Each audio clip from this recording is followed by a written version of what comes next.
Well, to steal a phrase from another show, today is the day.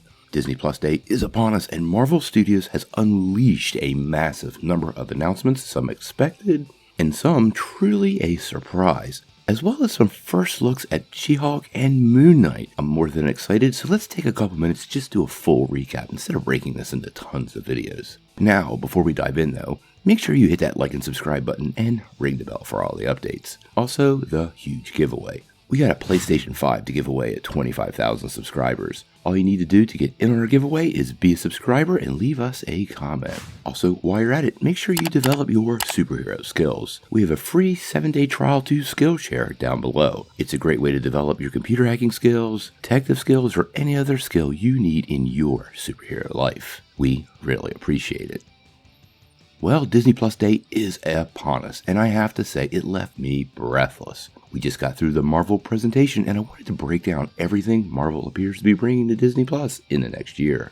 We got lots of new logos, some scoops confirmed, and even a couple of clips for some shows that are going to be coming at us early next year, in the form of the She-Hulk and Moon Knight. Let's start off with all the animated projects. This is a new realm for Marvel, and they really are pulling out all the stops. Now, they confirmed a couple things we already knew. What If Season 2 is inbound, although they didn't give a date, but they did give a nice new logo to the I Am Groot animated series, which I'm not sure what tone they're going for there. It's likely a kid's show, but I am a little excited for. Now, we also got our big scoop from yesterday confirmed with a slight alteration. The XMen are returning, and the show is going to be called XMen 97. Clearly a continuation of the original show. And it won't go into production in 2023 as we reported, but it'll actually be released, although they didn't give a date. Here's the coolest part. A ton of the voice cast is set to return, including Cal Dodd, Theron Zahn, George Buza, Adrian Hugh, Christopher Britton, Catherine Disher, Chris Potter, Ashley Seeley Smith, and Allison Cord. I think this answers the question of what this series is going to be. It is not a new show, and it is clearly a continuation of the classic X-Men series that we all love. Next up, hopefully, Spider-Man the Animated Series. But until we get that show, we are actually getting a new Spider-Man animated series from Marvel Studios, and this is going to be called Spider-Man Freshman Year. Now, I suspect if this ties directly into the MCU, it may be Peter Parker's college freshman year, which very well may actually set up multiple storylines for Spider-Man moving forward. We do know there's a tie between the animated side of the house and the live-action side of the house, and I think this is going to be one of those shows that's going to let us know how deep that goes. Now, I'm pretty excited for that X-Men series, but Marvel announced Marvel Zombies, and this might take the top slot for what's most anticipated for me for Marvel animation. Now we got some Marvel Zombies in the What If series, and it appears the fan reaction to that episode is exactly what Marvel wanted to see, and they are moving forward with a full-fledged series. Whether that will be set in the same world as the What If series or somehow tied to something else, it's still unclear, but I really look forward to seeing what they bring to us.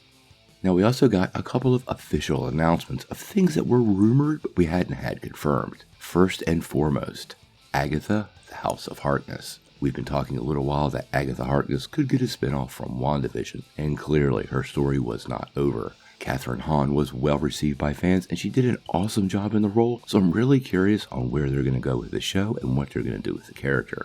With the Fantastic Four on the horizon, this is likely going to be a really special show that will somehow tie to that film. We also got the official announcement for Echo. Now, we've been talking about Echo on this channel for quite a while, and we knew Echo was coming, it just had not been officially confirmed by Marvel Studios. We know the character is closely tied to the Kingpin, and although it didn't get confirmed, there have been ongoing rumors that Vincent D'Onofrio will return in the role, and this very well may tie directly to some of the other series we have going on, especially on the lawyer end of the spectrum. Now we got a couple logos for a couple of other projects too, but no additional details. Marvel gave us a new logo for Ironheart and Armor Wars, as well as a pretty scrolly logo for Secret Invasion, which I gotta say was my favorite of the three. Now for Secret Invasion, we didn't get any footage because the show has just started shooting, but we did get a first look at Samuel L. Jackson in the series. Check it out. My man is looking rough.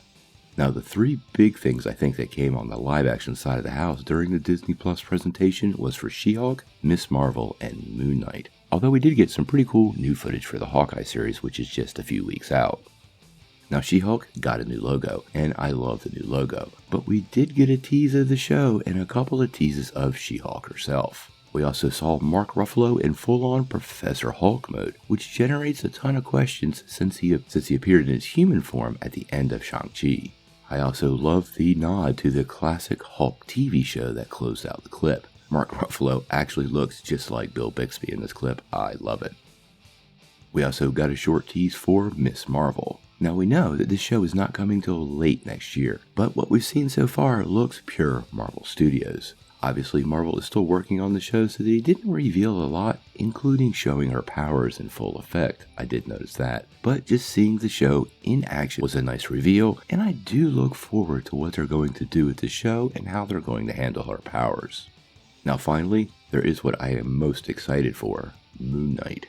Now, we did get a clip of Moon Knight, and Oscar Isaac appears really great in the role. I can't tell you how excited I am for this. It's going to open the door to the Marvel Supernatural Universe in a new way, and Oscar Isaac's portrayal of Mark Spector, at least from this little clip, appears spot on. There's little details in it that kind of highlight the insanity of the character, and I think Marvel Studios is going to fully embrace that and make this absolutely work. Now, obviously, Disney Plus Day is not quite over yet, so I suppose they could drop a big surprise on us at the end, but I don't really expect it. This full slate of new animated as well as live action shows coming to the streaming service, I'm sure is going to excite a lot of fans. For me personally, I think the things I'm most excited for are going to be that Marvel Zombies series, although XMen 97 really makes me feel super duper nostalgic for the old Saturday morning days. And Moon Knight has been a favorite character of mine for forever, one of the first comics I owned, so I can't wait to see what they do with this. It really does look perfect. So, what do you guys think? How did you like Marvel's Disney Plus Day presentation? And what project are you most excited for that Marvel Studios is developing for the streaming service? Sound off in the comments below. If you like this video, make sure you press like, click subscribe, and if you don't ring that bell, you're not going to get any updates. Peace.